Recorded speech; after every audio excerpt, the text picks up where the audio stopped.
आप हमारे चैनल तेवर न्यूज़ पर नए हैं और हमारे चैनल को पहली बार देख रहे हैं तो जल्दी से इसे सब्सक्राइब करें और हमें शुक्रिया का मौका दें।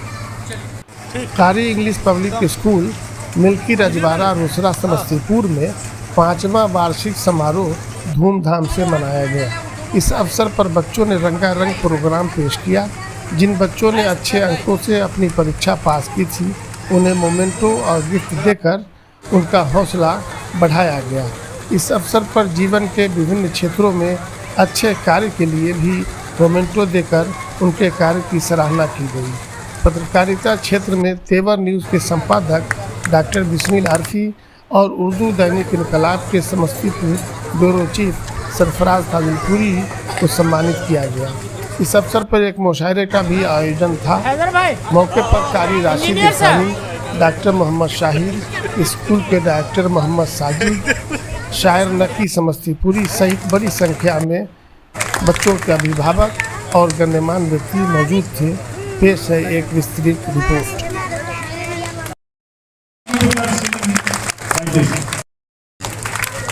इंग्लिश स्पीच के लिए जो सेकंड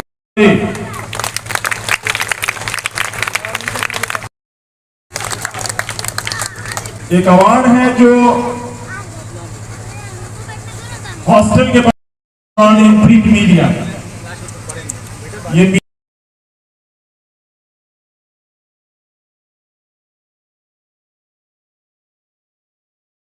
लोगों के बीच इन्होंने तालीम को आम करने की कोशिश की है।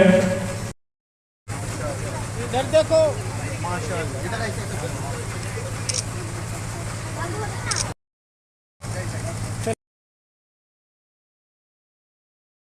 हम बेसिकली प्रोफेशन से इंजीनियर हैं और गल्फ़ वगैरह में थे, तो एक बात हमेशा वो पिंच करती थी, वो ये कि हमारे यहाँ तालीम तो चलिए किसी तरह से ले लेते हैं लोग, लेकिन तरबियत का मामला बहुत गड़बड़ है।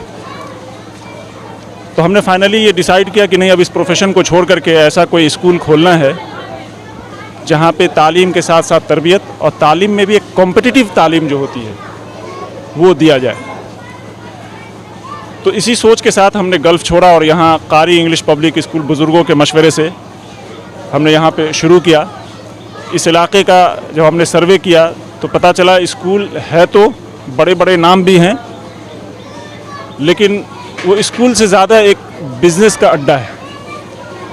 और जब आप में जब इखलास नहीं होगा ना तालीम के लिए, तो आप तालीम नहीं दे सकते। तो बिज़नेस कर सकते हैं, तालीम नहीं दे सकते। तो खैर छोटी सी जगह पे हमने ये शुरू किया 2019 में। आज उसका 5वां साल है। ये फाउंडेशन डे मनाया जा रहा है। हमारी कोशिश ये है कि बच्चे की जो तालीमी लियाकत है उसके साथ साथ उसके अंदर जो शख्सी एक डेवलपमेंट होता है वो भी हो। तो बच्चों को स्टेज पे ला करके साल में एक बार, गरचे हमारे स्कूल में हर हफ्ते का ये प्रोग्राम है कि हम हर बच्चे को माइक ज़रूर पकड़ाते हैं ताकि बच्चों के अंदर से हेजिटेशन वगैरह दूर हो। और इस तरह के प्रोग्राम लगातार होते रहते हैं, लेकिन साल में जो ये फाउंडेशन डे एक बड़े लेवल पे होता है ताकि बच्चों को एक बड़ा मंच मिले और वहाँ पे जब बच्चे परफॉर्म कर लें तो उनके अंदर से हेजिटेशन दूर हो जाए।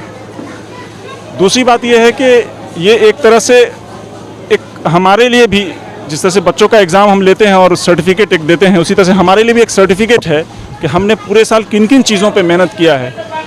क्या वो तालीम का मामला हो, तरबियत का मामला हो, तालीम में भी जो प्रोनंसिएशन है बच्चे का, जो डायलॉग डिलीवरी है, वो किस लेवल तक पहुंचा है। तो इस प्रोग्राम के ज़रिए हमको भी एक आइडिया लग जाता है कि हमको और कितना आगे बढ़ना है और कितनी मेहनत करनी है, बच्चों से कितनी मेहनत करवानी है। तो यही मकसद होता है इस स्कूल का।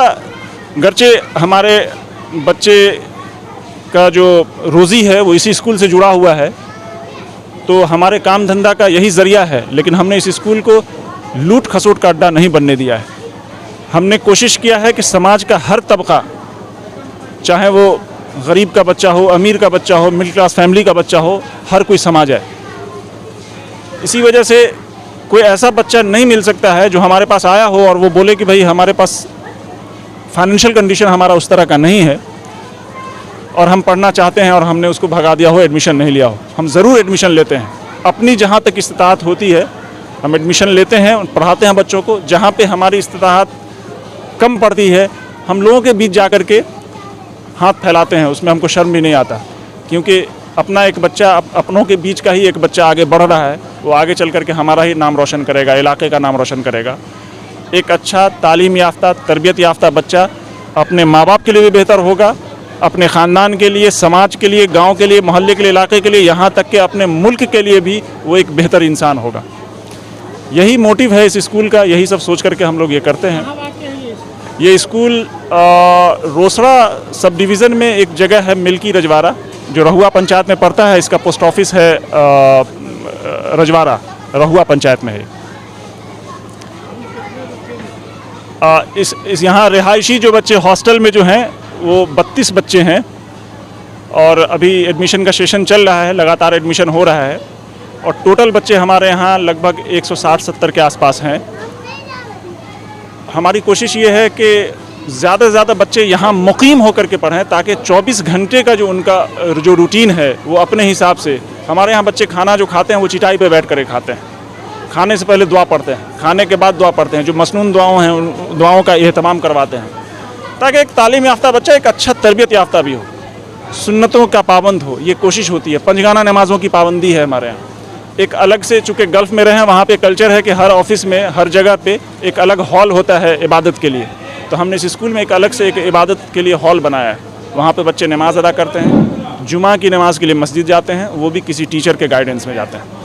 कोई शोबा हिफ्ज़ या तजवीद वगैरह की तालीम? जी, हमारे यहाँ 2 तरह का शोबा है, 2 डिपार्टमेंट है। एक तो स्कूल का डिपार्टमेंट है जहाँ पे दीनी तालीम के साथ इंग्लिश मीडियम में स्कूलिंग करवाई जाती है, और दूसरा डिपार्टमेंट जो है शोबा हिफ्ज़ है, जहाँ पे हिफ्ज़ के साथ जो असरी तालीम है वो हम करवाते हैं और कोशिश करते हैं 8वीं क्लास तक बच्चा हिफ्ज़ मुकम्मल कर ले और फिर उसके बाद बोर्ड का एग्ज़ाम दे। इसकी ज़रूरत इसलिए है, मदारिस का बहुत एफ़र्ट है, उनका बहुत शुक्रिया, हमारे समाज में उन्होंने बहुत दिया है, आलिम, कारी, मौलवी। लेकिन एक ज़रूरत ये थी कि कुछ लोग जब हाफिज़ हिफ्ज़ कराने के बाद अपने बच्चों को चाहते थे कि स्कूली तालीम दें, तो वो बच्चा जब वहाँ मदरसे से बाहर निकलता था तो वहाँ स्कूल के लिए ज़ीरो हो जाता था और उसकी उम्र इतनी निकल जाती थी कि फिर बहुत मुश्किल होता था कि वो बच्चा प्रॉपर्ली क्लास करे। बड़ा उम्र हो गया है तो क्लास में बैठना शर्म आएगा, तो इसीलिए हमने शुरू से ही ये कर दिया कि वो बच्चे जो है यहाँ पे 8वीं क्लास तक वो हिफ्ज़ मुकम्मल कर लें। नाज़रा कुरान भी जो है, इस पर हमारा तजवीद पे बहुत ध्यान होता है, क्योंकि वो है ना कि कुरान के लिए कुरान पढ़िए तो अल्लाह ताला नवाजता है। तो वो किस तरह कुरान, हम लोग जो पढ़ते हैं यालमुन तालमुन टाइप से नहीं, कुरान को कुरान के अंदाज़ में पढ़ना, ये कोशिश हमारी तजवीद के साथ, जो अल्लाह को बहुत पसंद है। तो कोशिश करते हैं कि इस तरह की तालीम हो। दीनियात एक सब्जेक्ट है, तो ये तो हमारा हो गया दीनी तालीम का। जो इंग्लिश मीडियम तालीम, स्कूली तालीम के लिए एक सब्जेक्ट हम एडिशनल पढ़ाते हैं, वो है रीजनिंग, जो कंपटीशन पॉइंट ऑफ व्यू से बहुत अहम है। और हमको नहीं लगता है कि नॉर्थ बिहार में कोई ऐसा इस तरह का स्कूल है या कहीं एकाक होगा, जो मेरी नज़र में नहीं है, जो रीजनिंग पढ़ाता है। हम नर्सरी क्लास से रीजनिंग पढ़ाते हैं बच्चे को। कंप्यूटर की तालीम इब्तदाई दर्जे से ही हम देते हैं। तो ओवरऑल ये कोशिश है कि कंप्लीट एक पैकेज हो हमारा बच्चा, जो किसी भी फील्ड में उसको आसानी हो जाने में, अगर आगे जो फील्ड चुनना चाहे।